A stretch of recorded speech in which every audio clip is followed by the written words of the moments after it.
Hi ಹಾಲ್, ಇದು Krishna ಜನ್ಮಾಷ್ಟಮಿಯ mini vlog ಆಗಿರುತ್ತೆ. ಇದ್ರ ಕಂಪ್ಲೀಟ್ ವಿಡಿಯೋ ನನ್ನ ಯೂಟ್ಯೂಬ್ ಚಾನಲ್ ಇದೆ. ಯಾರು ಚೆಕ್ ಮಾಡಿಲ್ಲ ಅಂದರೆ ಪ್ಲೀಸ್ ಚೆಕ್ ಮಾಡಿ.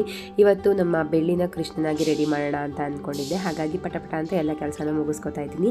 ಅಜ್ಜಿ ಮರ ತಾರಿಸ್ಕೊಡ್ತೀನಿ, ಮೆಂತಿನ ನೆನೆ ಹಾಕು ಅಂದರು. ಹಾಗಾಗಿ ನೆನೆ ಹಾಕ್ಬಿಟ್ಟು ಆನಂತರ ಅಜ್ಜಿ ಈಚೆಗಡೆ ಅಕ್ಕಿ ಸೋಸ್ತಾಕೊತಿದ್ರು. ನಾನು ಕೂಡ ಹೋಗಿ ಅಕ್ಕಿ ಎಲ್ಲ ಸೋಸ್ಕೊಂಡು ಒಳಗಡೆ ಬಂದಾದಮೇಲೆ ನಮ್ಮ ಬೆಳ್ಳಿಗೆ ಒಂದು ಮಡಿಕೆ ಬೇಕಿತ್ತು, ಅಂದರೆ ಬೆಣ್ಣೆ ಎಲ್ಲ ಇರೋ ಥರ ಒಂದು ಫೋಟೋ ಶೂಟ್ ಮಾಡೋಣ ಅಂತ ಅಂದ್ಬಿಟ್ಟು ಎಲ್ಲನೂ ರೆಡಿ ಮಾಡ್ಕೋತಾ ಇದ್ದೆ.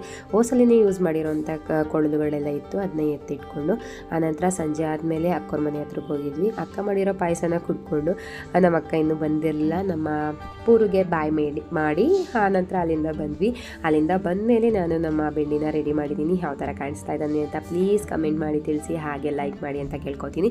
ಇದ್ರ ಕಂಪ್ಲೀಟ್ ವಿಡಿಯೋ ಆವಾಗಲೇ ಹೇಳ್ದಂಗೆ ನನ್ನ ಯೂಟ್ಯೂಬ್ ಚಾನಲ್ ಇದೆ, ಪ್ಲೀಸ್ ಚೆಕ್ ಮಾಡಿ, ಸಬ್ಸ್ಕ್ರೈಬ್ ಮಾಡಿಕೊಂಡು ವೀಡಿಯೋಸ್ನ ನೋಡಿ. ನಿಮ್ಮ ಸಪೋರ್ಟ್ ನಮಗೆ ತುಂಬಾ ಮುಖ್ಯ ಆಗುತ್ತೆ. Thank you for watching. Love you all. Bye.